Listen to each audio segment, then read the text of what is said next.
वीर सावरकर ने एक बार कहा था कि उन्हें ना तो मुसलमानों से डर लगता है और ना ही अंग्रेजों से, उन्हें डर लगता है उन हिंदुओं से जो अपना धर्म छोड़कर अपने ही समाज के खिलाफ खड़े हो जाते हैं। और आज ऐसा लगता है कि विनायक दामोदर सावरकर की कही ये बात आज एक बार फिर से सही हो चुकी है। जी हाँ, आज हम बात करने वाले हैं दिलीप कुमार राजगोपाल उर्फ AR रहमान के बारे में। वही नाम जिसे सालों तक हिंदू समाज ने प्यार दिया, सम्मान दिया, अपने सराखों पर बिठा लिया, लेकिन आज वही इंसान ये कह रहा है कि उसे काम नहीं मिल रहा क्योंकि वो मुसलमान है। AR Rahman said that over the last 8 years, particularly since 2018, he has seen a noticeable reduction in Bollywood projects. Now, according to Rahman, in fact, the composer also hinted at underlying communal and regional biases. Past 8 years, maybe, because the power shift has happened. You know, people who are not creative have the power now to decide things. And might have been a communal thing also. इस बयान के बाद left lobby AR Rahman के सम्मान में, उसके support में खड़ी हो गई है और कह रही है हाँ हाँ, भारत में तो मुसलमान खतरे में है ही। वहीं दूसरी ओर एक ऐसा वर्ग भी है जो खुद को ठगा हुआ महसूस कर रहा है और AR रहमान की बातों को बेसलेस बता रहा है। ये बहुत डेंजरस कमेंट है और I don't know why he is made it, you should ask him. पर मैं बॉलीवुड को देख रही हूँ 50 साल से, और if I have seen any place which is free of any kind of communal tension, it is Bollywood. आप में टैलेंट हो तो आपको चांस मिलेगा, आप में टैलेंट नहीं है तो there is no question of religion being a factor. अब हिंदू से मुसलमान बनने के बाद फिर उन्होंने सनातन को ही टारगेट करना शुरू किया।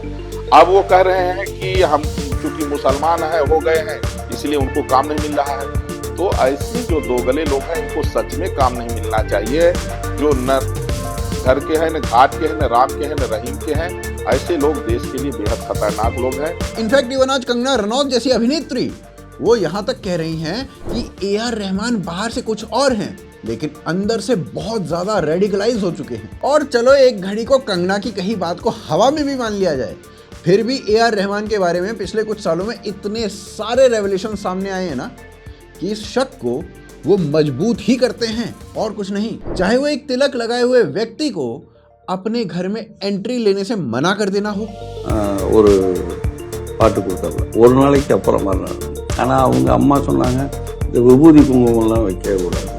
या फिर छावा जैसी सच्ची फिल्म को जिसमें औरंगजेब के दौर में हुए हिंदुओं पर अत्याचारों का 1% भी नहीं दिखाया गया, उसे डिवाइसिव या प्रोपेगेंडा बताना हो। I mean, you've said you're very proud of the soundtrack of Chava, and it is a really good soundtrack, but it is a divisive film. It is.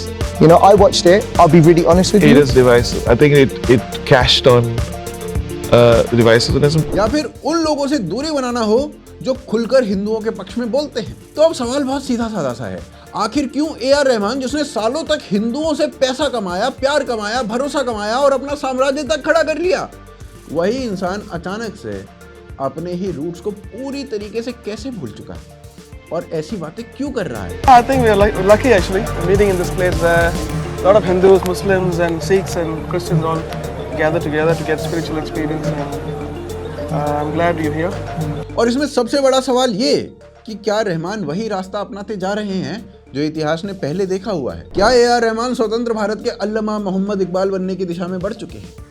वही अल्लामा इकबाल जिसके बाप दादा पहले कश्मीरी हिंदू हुआ करते थे और भारतीय एकता की बातें भी किया करते थे। इवन सारे जहां से अच्छा हिंदुस्तान हमारा जैसे गीत लिखने के बाद ऐसा क्या हुआ कि अल्लामा इकबाल इतने कट्टर मुसलमान बन गए कि वो हिंदुओं के साथ रहना ही नहीं चाहते थे। वो कहते थे कि पाकिस्तान बनाओ, हिंदुओं से अलग हो जाओ। वो पहले वंदे मातरम गाते थे, फिर बैकलैश होता है उसको सहते थे और उसके बाद अब कहते हैं कि भारत में मुसलमान सेफ नहीं है। अल्लामा इकबाल ना वो हैं जिसने पाकिस्तान के आइडिया की नींव रखी थी। क्या AR रहमान भी उसी के पद चिन्हों पर चल रहे हैं? तो आज की वीडियो में ना हम यही समझेंगे कि AR रहमान में जो बदलाव है ये क्यों आ रहा है, कैसे आ रहा है, और क्या ये बदलाव जो है ये सॉफ्ट ब्रेन वॉशिंग है या कुछ और इसमें सबसे मेन आज क्यों बार बार यही पैटर्न दिखाई देता है। नया नया मुल्ला अपनी नई नई पहचान को साबित करने के लिए एक मुसलमान से भी ज्यादा मुसलमान बनने की कोशिश क्यों करता है? तो आइए देखते हैं आज की वीडियो। देखिए, ये समझने के लिए कि कैसे ए आर रहमान चाय से ज्यादा केतली करम की तरह बनता चला गया, हमें उसकी अर्ली लाइफ को समझना पड़ेगा। बेसिकली उस दौर को समझना पड़ेगा जब उसने हिंदू धर्म को छोड़कर इस्लाम अपना लिया। तो देखिए, ए आर रहमान का जन्म दिलीप कुमार राजगोपाला के रूप में एक हिंदू तमिल परिवार में हुआ था। वही दिलीप जिसके पिता आर के शेखर फिल्म इंडस्ट्री में कंपोजर और अरेंजर थे और घर की पूरी जिम्मेदारी उन्हीं के कंधों पर थी। जब यही दिलीप कुमार 9 साल का था ना, तो उनके पिता की अचानक से मृत्यु हो गई और यही वो पल था जहां से पूरी कहानी की दिशा बदल जाती है। पिता के जाते ही घर की आर्थिक रीढ़ टूट गई, आमदनी बंद हो गई, खर्चे बढ़ गए और घर में डर, इंस्टेबिलिटी और रोजमर्रा की चिंताएं घुस गई। हालात इतने खराब हो गए कि परिवार को पिता के छोड़े हुए म्यूजिक इक्विपमेंट्स भी किराए पर देने पड़े ताकि किसी तरीके से घर चल सके। और ये बातें बतानी इसलिए जरूरी है क्योंकि यहीं से परिवार की मजबूरी शुरू होती है, मानसिक रूप से टूटना शुरू होता है। इस पूरे झटके का असर दिलीप कुमार के दिमाग पर बहुत गहरा पड़ा। ये कुछ महीनों का दुख नहीं था, ये सालों तक चलने वाला खालीपन था। खुद रहमान ने बाद में स्वीकार किया है कि उनके पिता की मृत्यु के बाद वो अंदर से पूरी तरीके से टूट चुके थे और 25 साल की उम्र तक उस खालीपन से बाहर नहीं निकल पाए थे। रहमान ने कई बार ये भी कहा है कि उस दौर में उन्होंने कई बार आत्महत्या के बारे में सोचा था। ये सब कुछ दिखाता है कि उनकी मानसिक हालत किस हद तक बिगड़ चुकी थी उस समय। लेकिन सिर्फ इतना ही नहीं था, इस दौर में परिवार की एक छोटी बहन गंभीर रूप से बीमार पड़ जाती है। बीमारी धीरे धीरे खतरनाक होती जाती है, इलाज चलता है, डॉक्टर बदलते हैं, लेकिन सुधार नहीं होता। महीनों बीतते हैं, घर में डर और बढ़ जाता है। और यहाँ पर यह बात समझनी जरूरी है कि जब लगातार मौत और बीमारी किसी परिवार को घेर लेती है तो इंसान तर्क से नहीं, उम्मीद से फैसले लेने लगता है। आखिरकार डॉक्टर और इलाज जवाब देने लगते हैं, समय लगता है, पैसा खर्च होता है, लेकिन इलाज नहीं मिलता और भरोसा टूटने लगता है। और उस समय ए आर रहमान और उनकी मां आस्था का दरवाजा खटखटाते हैं। ए आर रहमान की मां कस्तूरी शेखर, वो पहले से ही धार्मिक और आध्यात्मिक झुकाव वाली थी। घर में हिंदू देवी देवताओं की तस्वीरें थी और क्रिश्चियन धार्मिक तस्वीरें भी थी। यानी ये परिवार पहले से ही ऐसा था जो दुख के समय किसी भी सहारे को पकड़ने के लिए खुला हुआ था।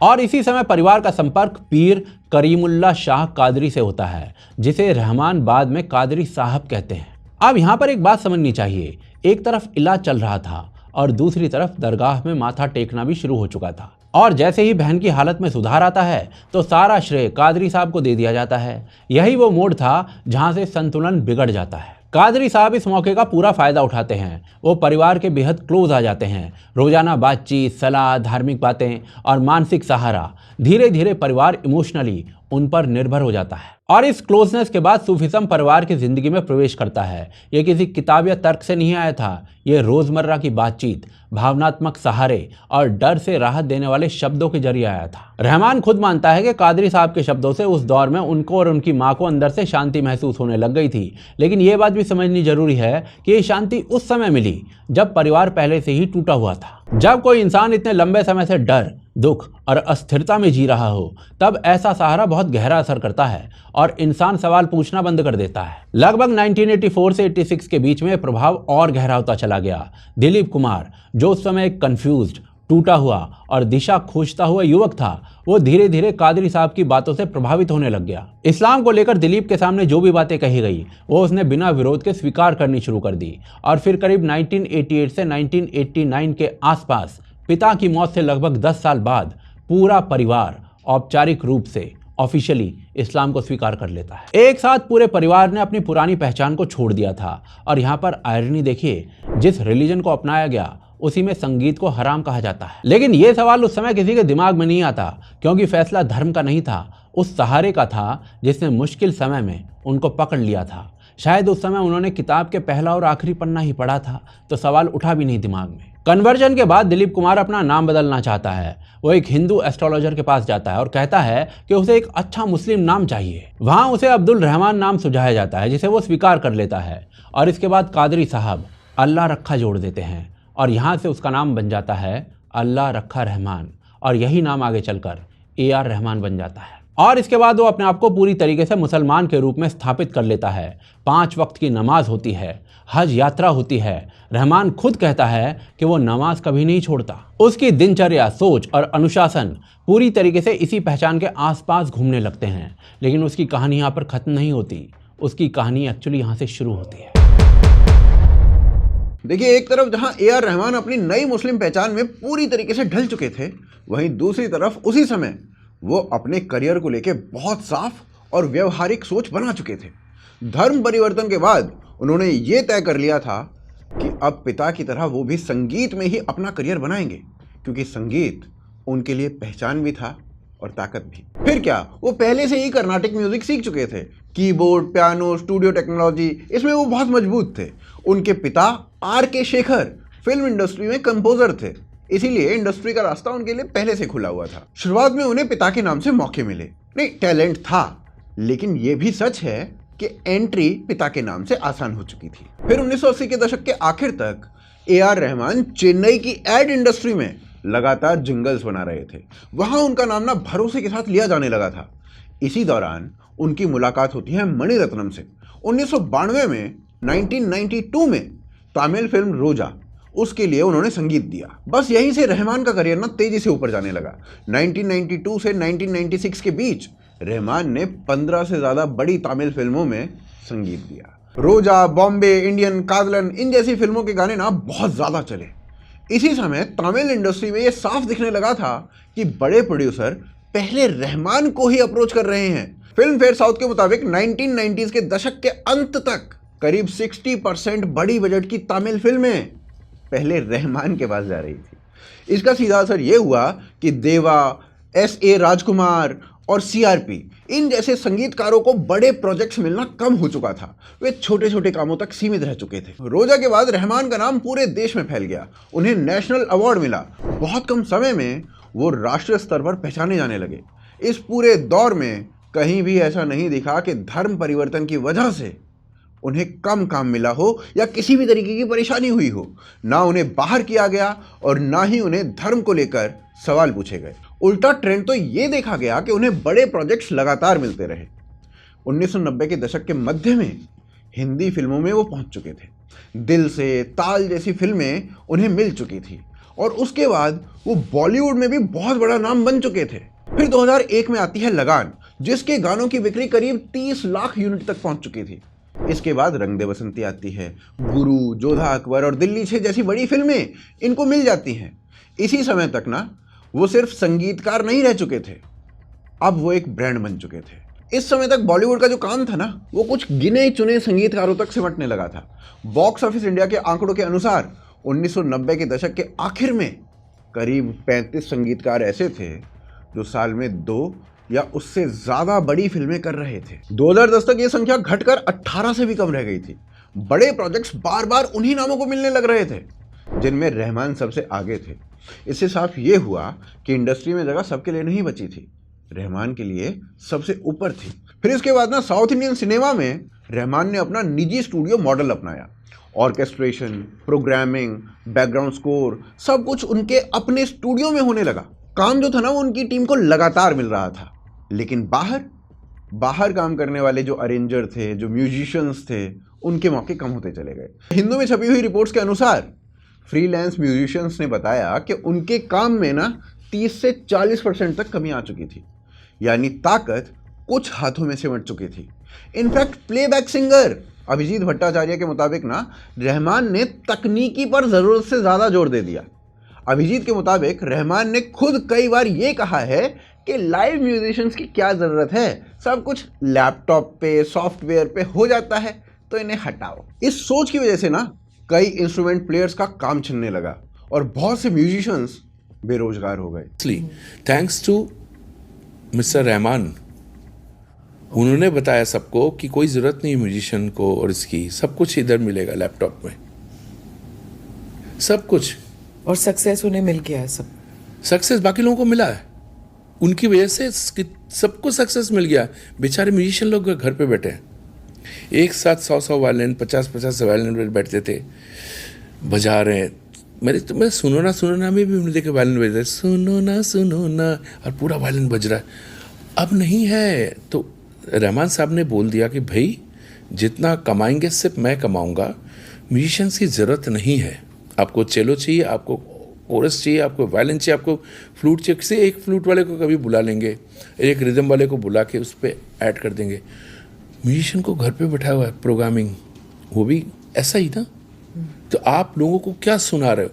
आप जब सुना रहे थे तब नयापन था। खैर इसी दौर में ना उनके संगीत में भी एक साफ बदलाव देखा जाने लगा।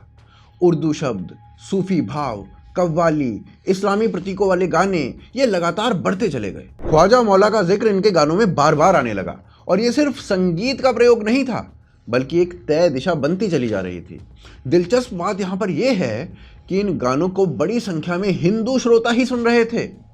देश भर में लोग इन्हें पसंद कर रहे थे और कोई सवाल नहीं पूछ रहा था। लेकिन ये वो समय था जब रहमान के बिहेवियर को लेकर ना सवाल उठने लगे थे। तामिल के मशहूर गीतकार पिराइसूदन, जो पहले रहमान के साथ काम कर चुके थे, पिराइसूदन ने बताया कि रहमान ने खुद उन्हें नए गीत पर बात करने के लिए अपने घर बुलाया और जब पिराइसूदन उनके घर पहुंचे तो उनके माथे पर कुमकुम लगा हुआ था, विभूति लगी हुई थी। लेकिन जब वो रहमान के घर पहुंचे तो वहां पर उनको माथे से विभूति और कुमकुम हटाने के लिए कहा गया। ये बात काम से जुड़ी हुई नहीं थी। उस समय रहमान वहां मौजूद थे लेकिन उन्होंने कुछ नहीं कहा और इस तरह की बातें उस समय दबा दी गई। वजह साफ थी, उनके गाने हिट हो रहे थे, अवार्ड्स मिल रहे थे, वो सुपरस्टार बन चुके थे। हिंदू दर्शकों ने भी उनकी बातों को नज़रअंदाज कर दिया और उनका संगीत सुनते रहे। जिस समाज ने उन्हें सिर आंखों पर बिठाया उसी समाज की पहचान पर वो लगातार सवाल उठा रहे थे। 2015 तक रहमान साउथ और बॉलीवुड दोनों जगह पर सबसे ताकतवर संगीतकारों में से एक हो चुके थे। उन्हें लगातार बड़े बजट की फिल्में मिल रही थी और बड़े अवार्ड्स भी मिल रहे थे। लेकिन वो कहते हैं ना कि समय के साथ बदलते रहना चाहिए वरना समय आपको बदल देता है। यही हुआ रहमान के साथ। देखिए, एक समय ऐसा था जब ए आर रहमान इंडस्ट्री का सबसे बड़ा नाम माने जाते थे।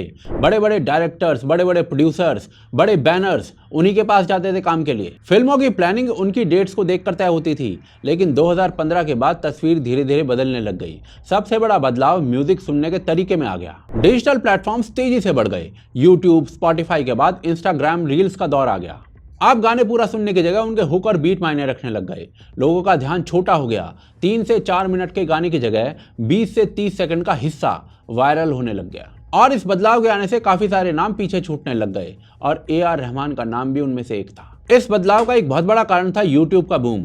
यूट्यूब के पॉपुलर होते ही म्यूजिक इंडस्ट्री में एक तरीके का डेमोक्रेटाइजेशन आ गया। अब किसी सिंगर या कंपोजर को बड़े लेबल की जरूरत नहीं होती थी। लोग अपना गाना खुद अपलोड कर देते थे। अगर गाना चल गया तो सीधे पहचान मिल जाती थी। कई बड़े सिंगर्स और कंपोजर्स इसी रास्ते से आए और बाद में फिल्मों तक पहुंचे और इस तरीके से एंट्री का जो रास्ता था फिल्मों में वो कमरों से नहीं बल्कि खुले प्लेटफॉर्म से तय होने लग गया। और इसके बाद आया जियो का दौर। डेटा सस्ता हो गया और इंटरनेट हर हाथ तक पहुंचने लग गया। इससे दर्शकों की जो पसंद थी वो तेजी से बदलने लग गई। अब गाना टीवी या रेडियो से नहीं मोबाइल से चलता था। कोई भी अपना काम दिखा सकता था और किसी भी बड़े ब्रांड के नीचे, किसी भी बड़े लेवल के नीचे काम करना जरूरी ही नहीं रह गया था। यानी गाना यूट्यूब पे अपलोड करो, अच्छा हुआ तो वायरल होता था और उसी से कलाकार को सीधे पहचान मिल जाती थी। और इसी तरीके से इंडस्ट्री में कई नाम मजबूत होने लग गए। अमित त्रिवेदी, प्रीतम, सचिन जिगर और शाश्वत सचदेव जैसे कंपोजर्स लगातार काम करने लग गए और इनके गाने यंगस्टर्स को जल्दी पसंद आने लग गए। इसके अलावा दर्शकों की पसंद भी काफी बदल चुकी थी। लोग अब सीधे और आसान गाने चाहते थे। लंबे लंबे म्यूजिक पीस, भारी भारी ऑर्केस्ट्रा और मुश्किल मुश्किल कॉम्पोजिशंस हर जगह फिट नहीं बैठ रहे थे। इसके बाद OTT का दौर आया। फिल्मों के अंदर स्टोरी और कैरेक्टर्स ज्यादा अहम हो गए। म्यूजिक सपोर्ट स्टाफ बन गया, केंद्र नहीं रहा। यह वो दौर था जब लोगों को चीज समझ नहीं आती थी तो उसको स्किप करने लग गए। इसके बावजूद रहमान को अपने नाम और ब्रांड की वजह से काम मिलता रहा। रिपोर्ट्स के मुताबिक वो एक फिल्म के लिए 7 से 8 करोड़ रुपए तक चार्ज करते रहे। लेकिन इसी बीच में ना उनके गानों को लेकर शिकायत बढ़ रही थी। लोगों ने कहा कि भाई गानों में पहले जैसी पकड़ नहीं है, धुनें याद नहीं रहती हैं, म्यूजिक में वो बात रही नहीं जो पहले होती थी। और इसका सबसे ज्यादा जिक्र हुआ फिल्म छावा के म्यूजिक को लेकर। रिपोर्ट्स के अनुसार रहमान ने इस फिल्म के लिए करीब 5 करोड़ रुपए तक फीस ली थी। इसके बावजूद फिल्म का बैकग्राउंड स्कोर और गाने दर्शकों को पसंद नहीं आए थे।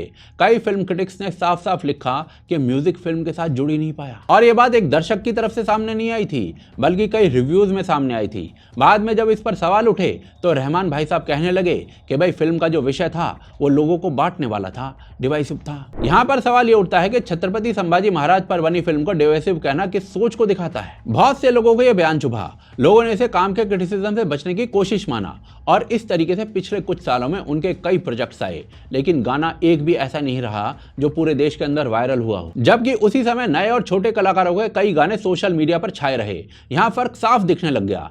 मुद्दा काम मिलने का नहीं था, मुद्दा असर खत्म होने का था। और यहीं से उनकी पुरानी पकड़ टूटने लगी। जो एक तरीके की मोनोपोली थी वो धीरे धीरे खत्म होने लगी और ये बदलाव उन्हें स्वीकार नहीं हुआ। और इसके बाद उन्होंने ये कहना शुरू कर दिया कि भाई देश के अंदर तो कम्युनल माहौल है और मुसलमान होने के कारण उनको काम नहीं मिल रहा। यहाँ सवाल ये उठता है कि जब इंडस्ट्री पूरी तरीके से कमर्शियल है तो धर्म कहाँ से आ गया? इंडस्ट्री वही है जिसने उन्हें दशकों तक सर पर बिठाया था। ये वही इंडस्ट्री है जिसने उन्हें national award, film fair award और इंटरनेशनल पहचान दी। अगर आज गाने नहीं चल रहे तो इसका कारण भाई साहब बदलता बाजार और बदलती पसंद है, ना कि किसी रिलीजन के खिलाफ माहौल है। और बावजूद इन सब के अगर आप अपना रिलीजन कार्ड खेलना चाहते हो तो भाई साहब ये आपकी छोटी मानसिकता को दिखाता है। और इसीलिए असल दिक्कत ये नहीं है कि उनको काम नहीं मिल रहा, क्योंकि टू बी ऑनेस्ट उन्हें आज भी भर भर के काम मिल रहा है। बस दिक्कत यह है कि जो पावर शिफ्ट हुआ है वो उनकी इस्लामिक आइडियोलॉजी और दिशा के हिसाब से नहीं हुआ है, और यही बात ना शूल की तरह चुभ रही है। देखिए, अगर आप ए आर रहमान का पूरा केस देखोगे ना तो आपको यहाँ पर एक साफ पैटर्न देखने को मिलेगा। ए आर रहमान ने जिस तरीके से संगीत और भावनाओं के सहारे पूरे हिंदू समाज से प्यार और भरोसा पाया, उसी समय अंदर ही अंदर खुद को एक और ज़्यादा सख्त, एक और ज़्यादा पक्का मुसलमान दिखाने की भी कोशिश की। ये कोई नई बात नहीं थी, इससे पहले भी ऐसा कई बार हो चुका है। जब कोई व्यक्ति अपना पुराना धर्म और पहचान छोड़कर नई पहचान को अपनाता है तो वो ना बार बार ये साबित करने में लग जाता है कि अब पूरी तरीके से उसी नए खेमे का वो हो चुका है, और इसी चक्कर में ना वो अपने पुराने समाज से दूरी बनाता रहता है और कई बार उसी के खिलाफ बोलने लगता है। और इसकी जो वजह है ना वो बहुत साधारण है, नई पहचान में पूरी तरीके से स्वीकार किए जाने की बेचैनी। ये बेचैनी आदमी को ना ज़्यादा तेज बोलने के लिए, ज़्यादा कड़ा रुख लेने के लिए और ज़्यादा दिखावा करने के लिए मजबूर कर देती है। इसीलिए इतिहास में कई बार ऐसा देखा गया है कि नए बने मुसलमान पुराने मुसलमानों से ज़्यादा कठोर नजर आते हैं। और ये ना स्वभाव से नहीं होता, ये इस डर या असुरक्षा से होता है कि कहीं नई पहचान पर सवाल ना उठ जाए। इस पैटर्न का सबसे साफ उदाहरण ना अल्लामा मोहम्मद इकबाल है। बहुत कम लोग ये जानते होंगे कि इकबाल का परिवार असल में कश्मीरी पंडित था जिसने बाद में इस्लाम को अपना लिया। इकबाल के शुरुआती लिखे गीत या कविताएं आप देखो, तरानाए हिंदी, जिसमें वो कहते हैं कि भारत एक है, हिंदू मुसलमान एक ही मिट्टी के हैं। उस समय ना ये भारत की एकता की बात करते थे। सारे जहां से अच्छा भी इसी सोच का निकला हुआ गीत था। लेकिन जैसे जैसे उनकी इस्लामी पहचान आगे आती गई, उनकी सोच बदलती गई। उन्होंने धीरे धीरे भारत और भारतीय पहचान से दूरी बनाना शुरू कर दिया। 1910 के बाद लिखी गई कविताएं तरानाए मिल्ली, जिसमें वो केवल उम्मा की बात करते हैं, हिंदू मुसलमान की नहीं। तरानाए मिल्ली में भारत पूरी तरीके से गायब हो जाता है, उम्मा की बात हो रही होती है, केवल उम्मा की, और कहा जाता है कि मुसलमानों का वतन पूरी दुनिया है, मुसलमान इस पर फतेह कर लेंगे। यहीं से ना साझा संस्कृति पीछे चली जाती है और धार्मिक अलगाव आगे आ जाता है। इसके बाद इकबाल के भाषणों में हिंदू बहुसंख्यक समाज को खतरे की तरह देखा जाने लगता है। अब अल्लामा इकबाल ये कहना शुरू कर देते हैं कि हिंदू और मुसलमान एक साथ नहीं रह सकते। 1930 के इलाहाबाद भाषण में उन्होंने साफ कहा कि मुसलमानों के लिए एक अलग राजनीतिक व्यवस्था बहुत ज़रूरी है। उत्तर पश्चिमी भारत में मुस्लिम राज्य होना चाहिए। यही इकबाल जो पहले भारत को एक देश मानते थे, अब हिंदू बहुल भारत को मुस्लिम पहचान के लिए खतरा बता रहे थे। ये जो बदलाव था ना, ये अचानक नहीं था, ये नई पहचान को साबित करने की उसी मजबूरी का नतीजा था। अब यही पैटर्न ए आर रहमान के मामले में भी दिखाई देता है। दशकों तक वही हिंदू समाज उनके गाने सुनता रहा, उन्हें सम्मान देता रहा और उन्हें देश का गर्व मानता रहा। उस समय ए आर रहमान को कोई भेदभाव नहीं दिखा, ना देश कम्युनल लगा। लेकिन जैसे ही वक्त बदला, म्यूजिक इंडस्ट्री बदली, नए नए लोग आए, अचानक से देश कम्युनल नजर आने लगा। अपनी गिरती हुई पकड़ और बदलते दौर की जिम्मेदारी खुद लेने की बजाय ना उसका दोष समाज पर डाल दिया। अब सवाल बहुत सीधा है, अगर पहले भावनाओं के सहारे भरोसा बनाया जाए और बाद में उसी समाज को दोषी ठहराया जाए तो इसे क्या कहा जाए? इसका जवाब ना मैं आपके ऊपर छोड़ता हूँ। आप कमेंट्स में ज़रूर बताइए कि इसका जवाब क्या हो सकता है। बाकी आप इस वीडियो को लाइक और शेयर करना बिल्कुल मत भूलिए, और अगर हमें आप सपोर्ट करना चाहते हैं तो यूपीआई, पेट्रियन और ज्वाइन बटन, इन तीनों के थ्रू कर सकते हैं। इन तीनों के जो लिंक्स हैं वो नीचे डिस्क्रिप्शन में आपको मिल जाएंगे। और ये जो वीडियो अभी आपको अपने सामने दिख रही है स्क्रीन के ऊपर, इसको भी देखना बिल्कुल मत भूलिए। आप देख रहे थे आज की ताज़ा खबर। जय हिंद, जय भारत।